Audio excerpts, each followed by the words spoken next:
একজন কলেজের প্রফেসর তার কাছে একটি মজার জিনিস চলে আসে, একটি রহস্যময় জিনিস, সেই জিনিসের দ্বারা সে অন্য কাউকে বশ করে নিতে পারতো।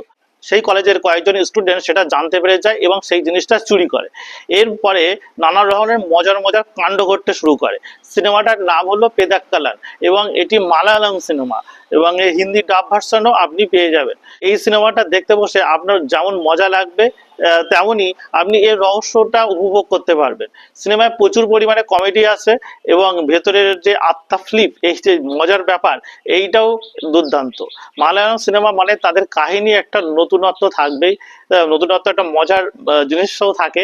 তো এই যে ফ্যান্টাসি কমেডি, হ্যাঁ, এই জ্বরটা যদি আপনার ভালো লেগে থাকে তাহলে অবশ্যই দেখতে পারেন পেদাক্কালান সিনেমাটা। সিনেমার যিনি পরিচালক তিনি আগে অতটা ভালো কাজ করতে পারেনি, কিন্তু এই সিনেমাটা দেখতে বসলে আপনার দারুণ খুশি হবেন এবং শেষ অবধি দেখেই তারপরে উঠতে পারবেন। মানে এরকম আরো ধরনের খবর পাওয়ার জন্য অবশ্যই লাইক, সাবস্ক্রাইব এবং ফলো করতে ভুলবেন না। ধন্যবাদ।